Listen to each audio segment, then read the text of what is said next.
మేఘా వేమూరి అనే ఒక young person, new graduate, ఎంఐటీలో లాస్ట్ ఫ్రైడే నాడు వాళ్ళ గ్రాడ్యుయేషన్ సందర్భంగా, ఆ కన్వొకేషన్ సందర్భంగా ఆమె క్లాస్ లీడర్గా, క్లాస్ ఆఫ్ 2025 లీడర్గా ఆ కన్వొకేషన్ని ఉద్దేశించి ఆ సందర్భంగా మాట్లాడవలసినటువంటి అవకాశం వచ్చినప్పుడు చాలా ధైర్యంగా తన అభిప్రాయాన్ని, తన అప్పటి వరకు కొనసాగిస్తున్నటువంటి యాక్టివిజం ఏదైతే ఉందో, పాలస్తీనియా పీపుల్కి మద్దతుగా, ఇజ్రాయెల్కి వ్యతిరేకంగా, ఇజ్రాయెలు పాలస్తీనా మధ్యలో జరుగుతున్నటువంటి ఈ కాన్ఫ్లిక్ట్ని ఆపాలని, దాంట్లో ఎవరు భాగస్వాములు కాకూడదని, దాంట్లో ఎవరు కూడా ఇజ్రాయెల్కి మద్దతు ఇవ్వకూడదని ఏదైతే వాళ్ళు ఒక యాక్టివ్ కార్యక్రమం చేస్తున్నారో దాన్ని ప్రమోట్ చేసుకోవడం కోసం ఈ కన్వొకేషన్ టైంలో, ఈ గ్రాడ్యుయేషన్ ఫంక్షన్లో తనకు వచ్చిన అవకాశాన్ని వాడుకుంది. ఇక్కడ చాలా డివైడెడ్ ఒపీనియన్స్ వస్తున్నాయి. ఒక గ్రాడ్యుయేటింగ్ స్టూడెంట్, చాలా చిన్న వయస్కురాలు, షీ ఈజ్ టు యంగ్, ఒక పెద్ద విషయం మీద, ఒక ఇంటర్నేషనల్లీ అది సాల్వ్ చేయడానికి కింద మీద పడుతూ దానికి అనేక యాంగిల్స్, డైమెన్షన్స్ ఉండటం వల్ల ఇజ్రాయలీ పాలస్తీనియన్ కాన్ఫ్లిక్ట్ ఏదైతే ఉందో దాన్ని సాల్వ్ చేయడానికి దేశాలు ఆల్ ఓవర్ ద కంట్రీలో, ఆల్ ఓవర్ ద వరల్డ్లో ఉన్నటువంటి ఈ సోకాల్డ్ స్టేట్స్మెన్లు కింద మీద పడుతూ ఉంటే ఒక యంగ్స్టర్ ధైర్యంగా తన అభిప్రాయాన్ని చెప్పగలిగింది. ఫస్ట్ ఆఫ్ ఆల్ ఆమె జెనోసైడ్గా అభివర్ణిస్తూ, దాన్ని ఇజ్రాయలీ జెనోసైడ్గా అభివర్ణిస్తూ దాన్ని ఆపాలి, ఇజ్రాయెల్కి ఎవరు మద్దతు ఇవ్వకూడదు, ఇజ్రాయెల్కి మద్దతు ఇస్తూ ఇజ్రాయెల్తో చేతులు కలిపి ఇజ్రాయలీ ప్రాజెక్ట్స్ మీద, ఇజ్రాయలీ మిలిటరీ ప్రాజెక్ట్స్ తోటి వాటి మీద మనం పనిచేయటం అనేది ఎంఐటీ చేస్తున్నటువంటి తప్పు. కాబట్టి ఎంఐటీ ఇక నుంచి ఇజ్రాయలీ మిలిటరీ తోటి పని చేయకూడదు, అలాగే ఏ అమెరికన్ ఇన్స్టిట్యూషన్ కూడా చేయకూడదు. America also should stay away from this conflict if not stop it. ఇలా ఆమె అభిప్రాయాన్ని ఆమె చెప్పేసింది. ఒక పక్కన యంగ్స్టర్ అంత ఓపెన్గా మాట్లాడింది అనేది అభినందిస్తూనే, వెంటనే సందర్భం, తర్వాత బాధ్యత, తర్వాత కాంప్లెక్సిటీ ఆఫ్ ద సిచ్యువేషన్, వీటన్నిటిని కూడా దృష్టిలో పెట్టుకోవాలి కదా. ఒక కన్వొకేషన్ జరుగుతున్నప్పుడు కన్వొకేషన్ సందర్భం ఏంటంటే స్టూడెంట్స్ వాళ్ళ భవిష్యత్తులో వాళ్ళు ఏం చేయబోతున్నారో, ఏం చేస్తే బాగుంటుందో, వాళ్ళ పాత్ర ప్రపంచానికి కన్స్ట్రక్టివ్గా ఎలా ఉపయోగపడాలో చెప్పుకోవడంలో, మాట్లాడటంలో తప్పు లేదు, అదే ఆశిస్తారు అందరూ. కానీ దాన్ని వన్ సైడెడ్గా ఇది నా అభిప్రాయము, ఇలా మీరందరూ చేయాలి, దీంట్లో America should not be complacent, America should not be a partner, America should not help Israel, ఇలాంటి పదాలు మాట్లాడినప్పుడు ఆబ్వియస్గా ఆమె ఈ స్టేజ్ మొత్తాన్ని హైజాక్ చేసినట్టే కదా. అది కన్వొకేషన్ ఫంక్షన్లో అందరికీ పనికొచ్చే అంశాలు, స్టూడెంట్స్కి దిశానిర్దేశం చేసే అంశాలు, స్టూడెంట్స్ భవిష్యత్తు కోసం మనం తీసుకోవాల్సినటువంటి వాట్ ఎవర్ దిశానిర్దేశం చేయటం తప్పులేదు. కానీ ఒక పొలిటికల్ కాన్ఫ్లిక్ట్ని మెయిన్ ఐటమ్గా, మెయిన్ ఎజెండా పాయింట్గా తీసుకుంటూ దాన్ని సాల్వ్ చేయడానికి ఏమేమి కావాలో అలా మాట్లాడటం అనేది కొద్దిగా గోయింగ్ బియాండ్ ద కాంటెక్స్ట్ అని చెప్పేసి ఎక్కువ మంది అనుకుంటున్నారు. సరే, దానికి సంబంధించి ఎంఐటీ వాళ్ళు ఆమెని 2 రోజు కార్యక్రమాల నుంచి బార్ చేశారు, వాళ్ళ పేరెంట్స్ని కూడా రానివ్వలేదు, వాళ్ళ జస్టిఫికేషన్ ఏదో వాళ్ళు ఇచ్చారు. ఇది ఎందుకు మనం మాట్లాడుకోవాల్సి వస్తుందంటే, ఫ్రీడమ్ ఆఫ్ స్పీచ్ ఉంది. Freedom of speech does not mean ఏ సందర్భంలోనైనా ఎక్కడైనా నీకు ఇష్టం వచ్చింది, నీకు నచ్చింది మాట్లాడేస్తాననేది ఫ్రీడమ్ ఆఫ్ స్పీచ్ కాదేమో. సందర్భం చూసుకోవాలి. ఒకవేళ there is a conference on Israel Palestinian conflict అన్నారనుకోండి, definitely she can express her ideas.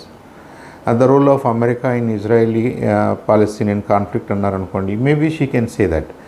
Maybe పాలస్తీనియన్స్ని ఎందుకు సపోర్ట్ చేయాలో చెప్పవచ్చు, పాలస్తీనియన్ ప్రజలు ఎలా ఇబ్బంది పడుతున్నారో చెప్పవచ్చు. ఆ సందర్భంలో చెప్పాలి, అలాంటి కాంటెక్స్లో అలాంటి ప్లాట్ఫామ్స్ మీద చెప్పాలి. నేను ప్లాట్ఫామ్ ఏదైనా కానీ నేను చెప్పాలనుకుని నేను చెప్పేస్తాననేది probably it is going beyond the boundaries of freedom of speech. దాన్ని హైజాకింగ్ అనుకుంటారు, అసందర్భం అనుకుంటారు. అలాంటి సిచ్యువేషన్లో మేఘా వేమూరి పడింది. సరే, ఆ ఇష్యూని MIT ఎలా చూస్తుంది, అలాంటి ఇష్యూస్ జరగకుండా మిగతా యూనివర్సిటీస్ ఎలాంటి జాగ్రత్తలు తీసుకుంటాయి, మిగతా కన్వకేషన్ టైమ్స్లో ఎలాంటి జాగ్రత్తలు తీసుకోవాలి, హార్వర్డ్లో కూడా సిమిలర్ ఇన్సిడెంట్ జరిగింది, హార్వర్డ్ యూనివర్సిటీ వాళ్ళు ఎలాంటి జాగ్రత్తలు తీసుకోవాలి, for that matter any university anywhere in the world ఎలాంటి జాగ్రత్తలు తీసుకోవాలి. మనం కూడా చూసాం, ఒక యూనివర్సిటీలో కన్వకేషన్ టైంలో ఒక అబ్బాయి అభిమానం కొద్దీ తనకు నచ్చిన పార్టీ జెండా చూయించాడు. బట్ అది అసందర్భం అయిపోద్ది కదా. ఆ కన్వకేషన్లో అన్ని రకాల స్టూడెంట్స్ ఉంటారు, అన్ని ఇంట్రెస్ట్లు ఉన్న వాళ్ళు ఉంటారు, ప్రాబబ్లీ ఆల్ పార్టీస్ని అభిమానించే స్టూడెంట్స్ ఉంటారు. Different people may like different parties, different people may like different political leaders. ఇవన్నీ ఉన్నప్పుడు దాని మీదకి వచ్చేసి నేను ఇలాగే చేస్తాను, ఇలా చేస్తాను, it doesn't matter if some people are upset or hurt అనేది it's a violation of freedom of speech కదా. అది మీరు పబ్లిక్ ప్లేస్లో చేసుకోవచ్చు, పబ్లిక్ మీటింగ్స్లో చేసుకోవచ్చు, ఎందుకంటే మీకు దానికి పర్మిషన్ ఉంటుంది. మీరు పలానా పార్టీ అనుకుని చెప్పుకోవడంలో తప్పు లేదు, అదంతా ఓకే. బట్ ఒక కన్వకేషన్ సందర్భంలో మనమందరం ఒక కన్ఫైన్డ్ ప్లేస్లో, ఒక కాంటెక్స్లో, ఒక సందర్భంలో we're only talking about graduates and their future, graduates and their role in future, graduates వాళ్ళ రెస్పాన్సిబిలిటీసు అని మాట్లాడుతున్న సందర్భంలో నేను పలానా పార్టీ అని చూపించాల్సిన అవసరం కానీ, అలాంటి ఫ్లాగ్స్ని డిస్ప్లే చేసే అవసరం కానీ ఉండదు కదా. అలాగే హార్వర్డ్లో జరిగింది, అలాగే MITలో జరిగింది, మన ఇండియాలో కూడా స్పొరాడిక్గా జరుగుతున్నాయి. అంటే universities are now they have to focus on what is acceptable, what is not acceptable on their campus at various programmes. ఆ కాంటెక్స్లో ఏది యాక్సెప్టబుల్లో ఏది యాక్సెప్టబుల్ కాదో కొద్దిగా డూస్ అండ్ డోంట్స్ తయారు చేసుకుని దానికి ఆ స్ట్రిక్ట్ ప్రోటోకాల్స్ డిసైడ్ చేసుకోవాల్సిన టైం కూడా ఆసన్నమైంది. అది ఒక పక్కనట్టు పెడితే, ఇప్పుడు MITలో మేఘా వేమూరి చేసినటువంటి ఈ కార్యక్రమం డైరెక్ట్లీ ఆర్ ఇండైరెక్ట్లీ ట్రంప్ 2.0లో ప్రెసిడెంట్ ట్రంప్ ఏది వాదిస్తున్నాడో దాన్ని బలపరిచినట్టు అయింది. ఆయన ఏం వాదిస్తున్నాడు? Different ideologies that may or may not align with American interest. అలాంటి ఐడియాలజీస్తో ఉన్నటువంటి students, especially foreign students or foreign visitors, వాళ్ళు మా కంట్రీలోకి వచ్చి, అంటే అమెరికాలోకి వచ్చి అమెరికన్ కాంటెక్స్ని, అమెరికన్ సొసైటీని డిస్టర్బ్ చేయాల్సిన అవసరం లేదు కదా. That is not in our interest. కాబట్టి మేము వాళ్ళకి వీసాలు ఇవ్వాల్సిన అవసరం లేదు. లేదా వీసా ఇచ్చే ఆ ప్రాసెస్లో, వీసా అప్రూవ్ చేసే ప్రాసెస్లో, ఆ అప్రూవల్ కోసం మేము చేసే వేరియస్ థింగ్స్లో మేము వాళ్ళ బ్యాక్గ్రౌండ్ని ఇంకొద్దిగా సీరియస్గా, ఇంకొద్దిగా కాంప్రహెన్సివ్గా మేము స్క్రీన్ చేస్తాము. వాళ్ళ యాంటిసిడెంట్స్ని స్క్రీన్ చేస్తాము. వాళ్ళు సోషల్ మీడియాలో వాళ్ళ పార్టిసిపేషను లేదా వేరియస్ అదర్ యాక్టివిటీస్లో వాళ్ళ పార్టిసిపేషన్ని మేము అర్థం చేసుకుంటాము. మేము స్క్రీన్ చేస్తామంటే మేము అర్థం చేసుకుంటాము. If we are convinced that a particular person, ఒక పలానా స్టూడెంటు, అతని ఇంట్రెస్ట్లు, అతని ideological inclination, binding, it's not in the interest of American society, is not in the interest of American interests అని మాకు అర్థమైంది అనుకోండి, మేము ఆయనకి వీసా ఇవ్వవసరం లేదు, వీసా ఇవ్వము అని చెప్తున్నాడు. దానికని ఇలాంటి కార్యక్రమాలని కోట్ చేస్తున్నాడు. స్టూడెంట్స్ క్యాంపస్కి వస్తున్నారు, వాళ్ళు చదువుకుని ఆ లిమిటెడ్గా వాళ్ళు ఏమేమి చేయొచ్చో అంతవరకే చేసేసి వాళ్ళు they should go back and develop their own countries అనేది ఇక్కడ ఫండమెంటల్గా ఐడియా కదా. వాళ్ళు ఈ మా క్యాంపసెస్కి వచ్చి అమెరికన్ క్యాంపస్లో in the name of freedom of speech వాళ్ళు అమెరికన్ ఇంట్రెస్ట్లకు వ్యతిరేకంగా మాట్లాడే హక్కు వాళ్ళకి నిజంగా ఉందా? Should we allow that, why should we allow that అనేది ట్రంప్ 2.0 అడ్మినిస్ట్రేషన్ థీమ్గా కనిపిస్తుంది. సో మేఘా వేమూరి చేసినటువంటి ఈ చర్య, కన్వకేషన్లో ఆమె మాట్లాడిన తీరు, subject in the larger context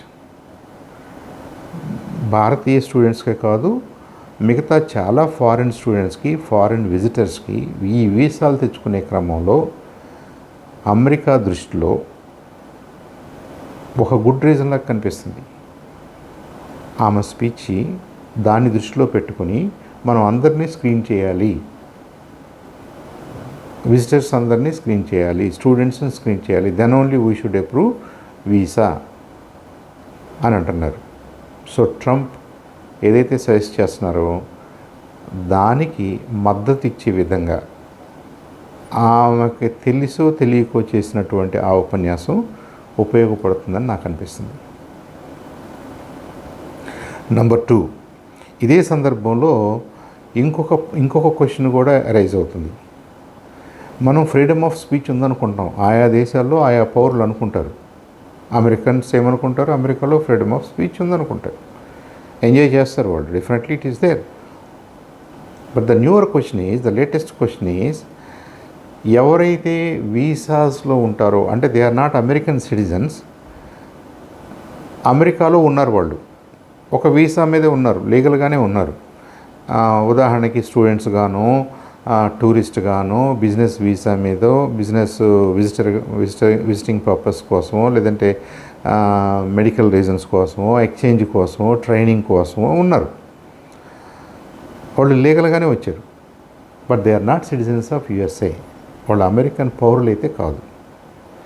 అలాంటప్పుడు అమెరికాలో ఉన్న అమెరికన్ పౌరులకి అమెరికన్ పౌరులతో సమానంగా ఫ్రీడమ్ ఆఫ్ స్పీచ్ ఉంటుందా?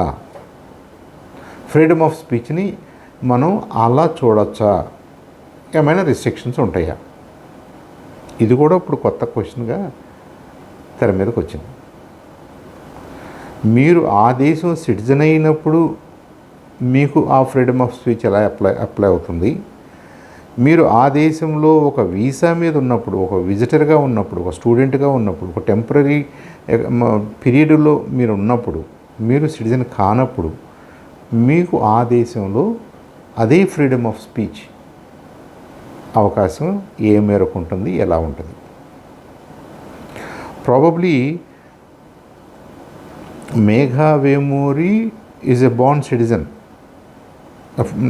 I do not know, I'm assuming. నేను ఆమెను దృష్టిలో పెట్టుకుని అంటలేదు. But all students on campus are not necessarily born citizens. చాలా క్యాంపస్లో 20%, 10%, 30% వరకు కూడా ఫారిన్ నేషనల్స్ స్టూడెంట్స్గా ఉంటారు. మరి అంత పెద్ద నంబర్ ఆఫ్ పీపుల్ అక్కడ ఉన్నప్పుడు వాళ్ళందరూ కూడా వాళ్ళ ఓన్ వేస్లో ఫ్రీడమ్ ఆఫ్ స్పీచ్ క్లెయిమ్ చేస్తున్నప్పుడు, is it in line with what Americans think freedom of speech? ఇది ఇప్పుడు కొత్తగా తెర మీదకి వస్తుంది. ఏం జరుగుద్దో, చర్చలు ఎలా జరుగుతాయో, ఏమంటారో, జ్యూరిస్టులు ఏమంటారు, కాన్స్టిట్యూషనల్ ఎక్స్పర్ట్స్ ఏమంటారో చూద్దాం రాబోయే రోజుల్లో. ఇవన్నీ కూడా చాలా ఇంట్రెస్టింగ్ టాపిక్స్గా మనం డిస్కస్ చేసుకునే అవకాశాలు వస్తాయి. మనం కూడా అర్థం చేసుకుని దాని ప్రకారంగానే మనల్ని మెనోవర్ చేసుకోవాలి. అలాగే మనం బిహేవ్ చేయాల్సిన అవసరం ఉంటుంది. ఇప్పుడు గ్లోబల్ విలేజ్లో మనం అందరం ప్రపంచమే చిన్నదైపోయింది, వరల్డ్ ఈజ్ ఫ్లాట్ అని అనుకుంటున్నప్పటికీ ఈ నేషనాలిటీస్ డూ మ్యాటర్. మనం ఏ దేశ పౌరులో అది చాలా ఇంపార్టెంట్ అవుతుంది. కాబట్టి మనం పౌరుడిగా ఆయా దేశాల్లో మనం ఎంజాయ్ చేసే హక్కులు డెఫినెట్గా ఎక్కువగానే ఉంటాయి. అదే మన దేశంలోకి వచ్చిన విజిటర్స్, వాళ్ళు ఏ రీజన్తోనన్నా రాని లీగల్గానే వచ్చిన విజిటర్స్, వాళ్ళకి కొన్ని హక్కులు కొంత మేరకే ఉంటాయి. ఇది అర్థం చేసుకుని మనం క్యాంపసెస్లో బిహేవ్ చేయాల్సిన అవసరం ఉంది. అక్కడికి వెళ్ళే ముందు కూడా ఇక్కడ మనం అలా బిహేవ్ చేయాల్సిన అవసరం ఉందని చెప్పేసి ట్రంప్ 2.0 చేస్తున్నటువంటి ఈ కార్యక్రమాల ద్వారా మనకు డెఫినెట్గా అర్థమవుతుంది.